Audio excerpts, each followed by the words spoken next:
Welcome to Coffee Break. My name is Michael Moret.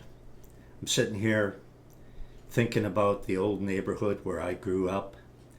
You know, this was in the 60s, the mid 60s.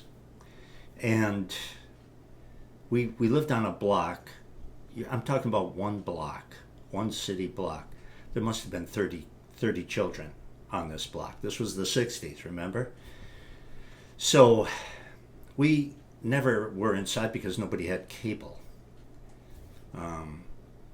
Nobody had video games. We were always playing outside. Pick up baseball games in the summer, pick up football games in the summer and in the fall and in the winter.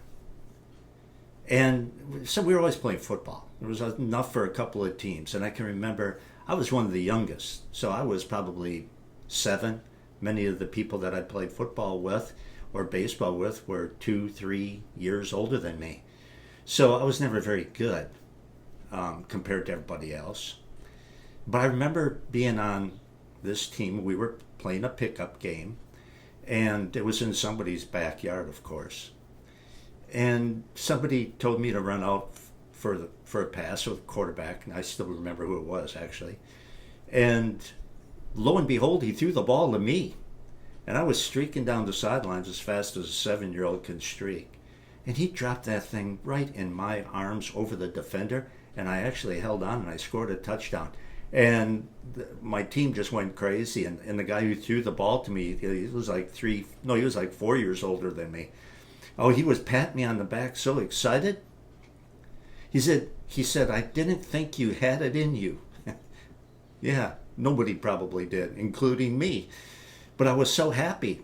And then the other team started to get a little upset because they thought the talent was out of balance. So they wanted to trade for me right in the middle of this game. And they agreed to it. And it just tore me to pieces that I had to leave this team and I had to go to this other team that we were playing against. And man, I don't know if I kicked and screamed, but probably pretty darn close. I sure didn't want to do it. I remember that. I can remember that to this day. That was 61 years ago, and I can remember that, how bad I felt. And then I am reminded of the Word of God, which says, "But as it is written, eye hath not seen, nor ear heard, neither have entered into the heart of man the things which God hath prepared for those who love him." No matter how much we can enjoy God in this life, what he has in store for us in the next is beyond our ability to imagine, and will just absolutely drown out any good times that we had in this life. It's going to be so wonderful. And if we ever got a glimpse, say if God would take us there for a few minutes, and he'd say, "I just want to show you this, now it's time to go home," we would be kicking and screaming probably. "No, I don't want to go back. I don't want to go back. This is too good."